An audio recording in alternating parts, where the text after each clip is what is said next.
the true issue. What the fuck is wrong with me?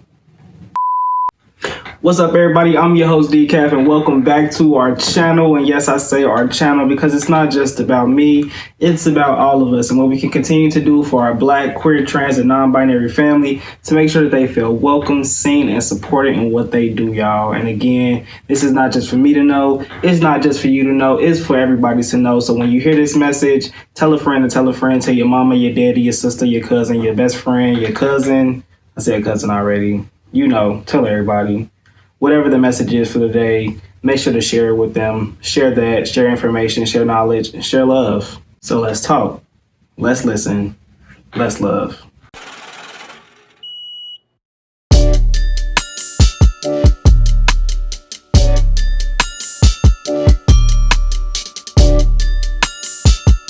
To do some housekeeping with y'all, you know what to do. Make sure to like, comment your thoughts, feelings, etc.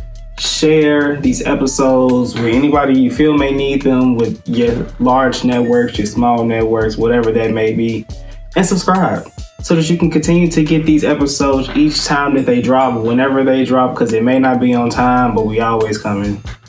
And to do our weekly check-in, or whenever you get these check-ins, what's up? What's tea? How are you? How you doing? Let me know. Okay.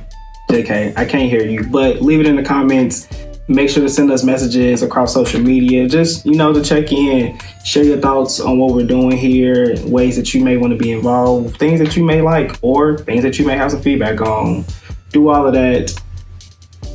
But again, we're here to check in to make sure you're good. Make sure things are going right with you, just to see if you've had a moment to yourself, to relax, to reflect, whatever you need to take a moment for. If you haven't had it, we're going to do that here. And if you've had it already, we're going to take another one. So we're going to do our 5 seconds of deep breathing. So do it with me.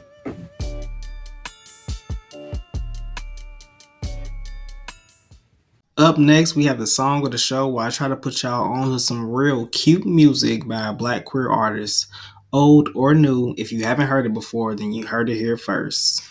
Now today's song of the show is called I Heard by Big Freedia, y'all.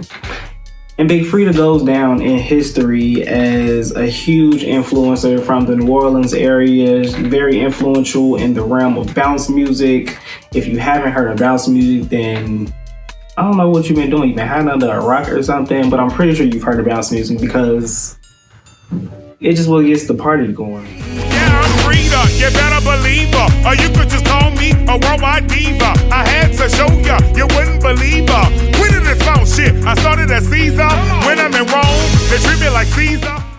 Now, although Big Freedia is most known for their influence in bounce music, they've also played the piano, sang in a choir, and acted as a backup dancer. And if that doesn't give you range, then I don't know what does. But if you haven't heard enough of the snippet of this song, make sure to subscribe to the Closet Unlocked newsletter so you can hear this song on our exclusive playlist that'll be delivered right to your inbox. For today's feature story, whoever you are, wherever you are, I send you my love. Logan. One thing that I don't think we talk about enough is internalized homophobia. Now, I know what you're probably thinking.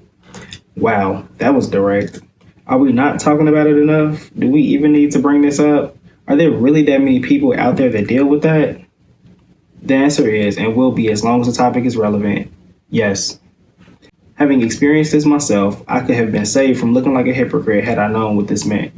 Or I could just not have been conditioned to societal heteronormality. I guess the choice was never mine. And even though that would have saved me from having to hide a part of myself for so long, I was able to use those closet moments to find the strength in living my truth. I'm also able to look back at those moments now and truly have empathy for what I was going through then. In an article written for Psychology Today, LGBTQ advocate and storyteller Whit Easton explores this topic amongst the community. After having familiar and emotion-wrenching dialogue that were able to understand the collective oppression that pockets of the queer community may experience. In short, internalized homophobia is what happens when we take on the different biases, prejudice, and hatred that is projected on queer folks by the rest of society. It is the negative development of groupthink that conditions not just society to turn their backs on us, but sometimes we turn these bigotries and animosity towards ourselves. Growing up, I paid no mind to the disrespect that I spewed because no one ever told me that it was wrong. In fact, it was merely encouraged amongst my different groups. Family members, friends, the media, the news. It seemed that if your insults did not include calling someone, accusing them of, or referencing their actions to being gay, then you were bullied in return. That is where these things need to be fixed. Stop raising children to be disrespectful and to hate others. Stop allowing adults the privilege to pass judgment and discriminate based on identity. Stop taking space away from people that deserve to live freely. I didn't understand the feelings that I was going through then, but I do now. As I reflect, aka getting Facebook memories, I'm just shocked at how confused and out of line I was. I would accuse my close friends and even complete strangers of being gay, looking gay, or sounding gay, jokingly and unjokingly, attempting to belittle them. I even had the audacity to reject someone's friend request and make another status mocking their name for appearing too gay to me. I mean, really? How dumb did I sound? That is even crazier because if you know me now, then you know that I'm all about the gay shit. I look back at those posts now and am just hurt. Hurt that I allowed myself to antagonize the very group of people whom I deeply yearn to belong to. Here I was, a young black boy realizing that I was beginning to feel a way that could possibly change my life forever. And based on what was defined as normal at the time, I'd say that being a black queer boy was nowhere near close to the top of the list of positive changes.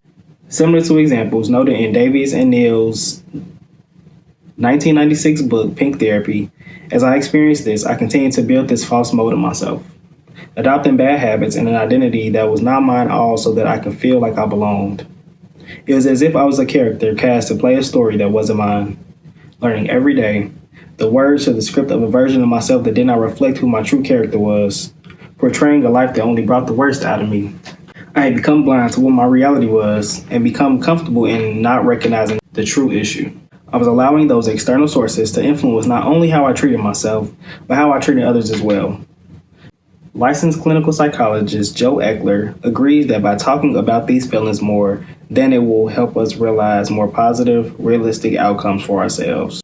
It all seems so simple, right? If only black queer folks did not have to deal with how the biases of others could affect us. If only we did not have to keep bringing up these conversations to make others aware of the hardships that we go through. If only we were loved as much by the world as everyone else. If only would we not have had to create our own spaces to survive. If only we did not need to survive, we could live. In the world that we live in today, we have to continue creating spaces that are fighting for the well-being of those around us. It should not matter how someone behaves or sounds that should frighten us, because that is what internalized homophobia is, right? Fear. The fears of others projected onto us, which then force us to project them upon others.